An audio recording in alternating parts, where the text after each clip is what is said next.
Right, hello lads and lasses, and welcome back to Boys Down Under, where I hope we are all still celebrating Celtic's league title victory, or if you have finished celebrating, hopefully you are going through the recovery stage right now. Regardless, we are officially in the postseason, the off-season, whatever you want to call it. We got to talk about some things, some things that have to happen this off-season and to be sorted out for next season. But before we go any further though, if you guys are watching the video and you are enjoying the content, please remember to leave a like and please consider subscribing. You don't have to, by no means, but if you do enjoy the channel, it does help me, and I appreciate all of you who just even watched the video, so thank you for that. But without further ado, let's get into it. So, who are the three individuals Celtic need to lock down for the foreseeable future, and especially for next season?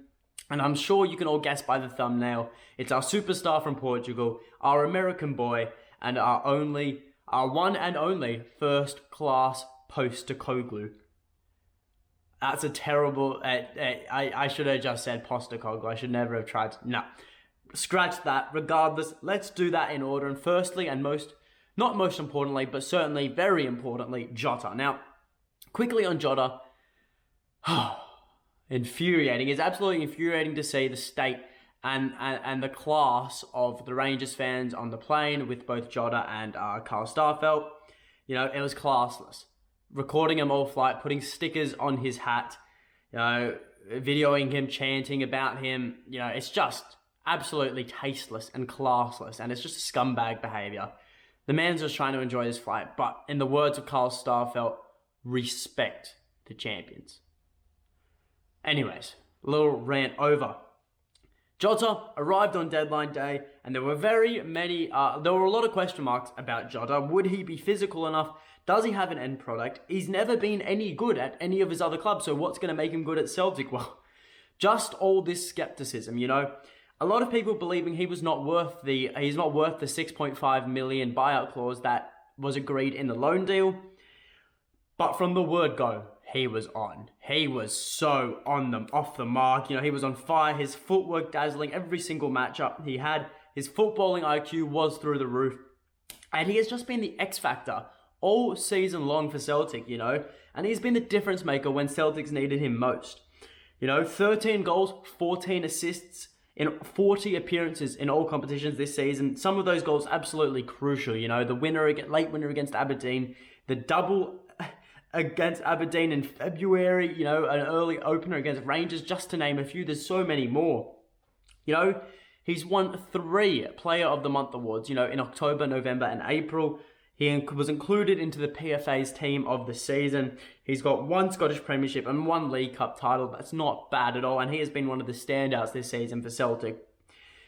But not everything is about accolades, and the accolades aside, he has the ability to play on both sides of the field, firstly and mainly, but most importantly, Jota just gets it. He gets what it means to play for Celtic. He celebrates with so much passion every time Celtic scores, whether it's him or whether it's his teammate.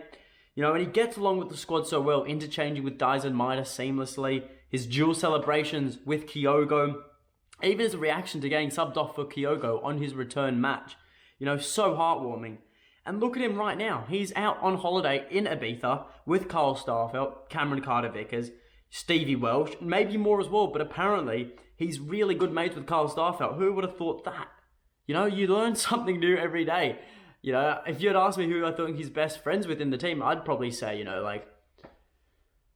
who would I say? I'd probably have to say, Juranovic, I'd guess, but, I guess Carl Starfelt, there we go, the duo we didn't know we needed. But look, he's certainly close with his teammates, there's no doubt about that. And it would be a real shame if he does go elsewhere. He doesn't want to stay, especially because of the connection he's forged with his teammates around him.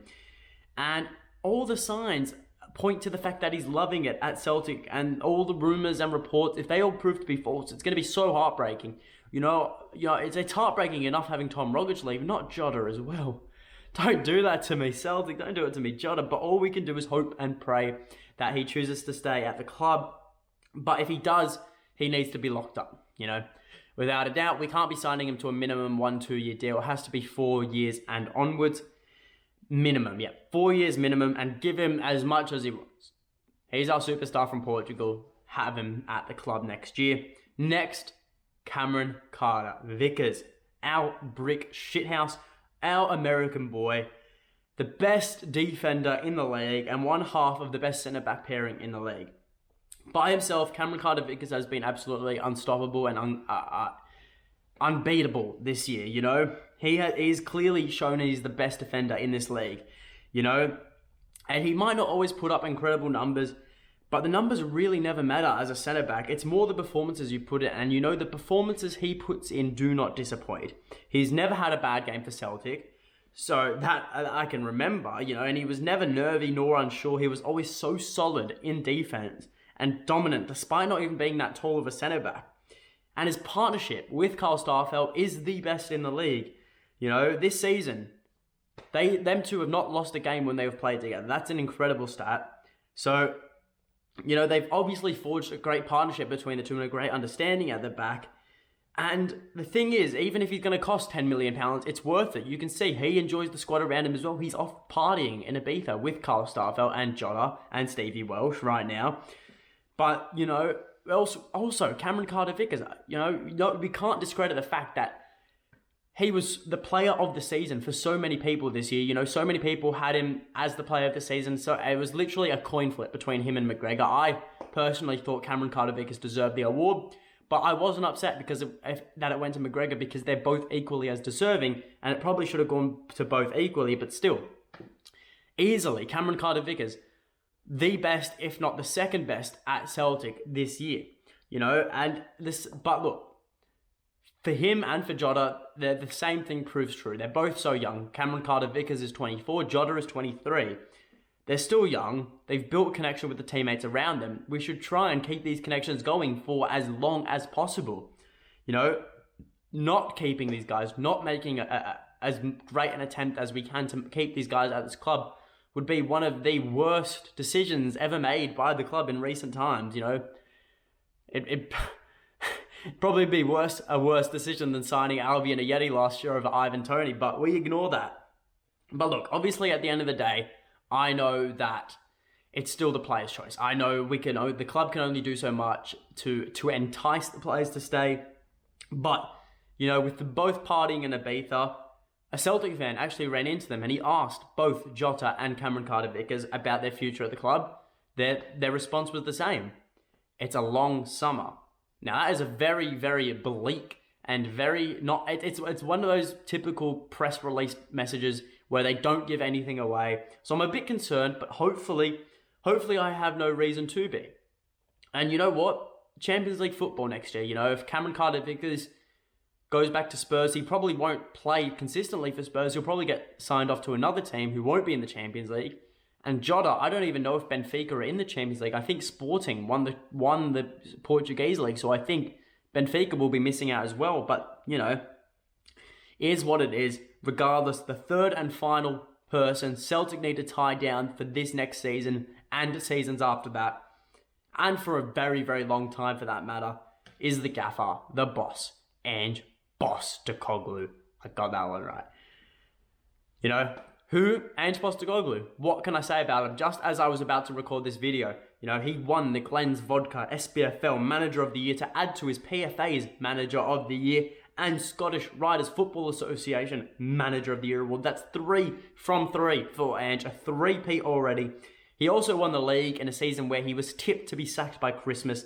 He won the League Cup in the same month he was expected to be sacked.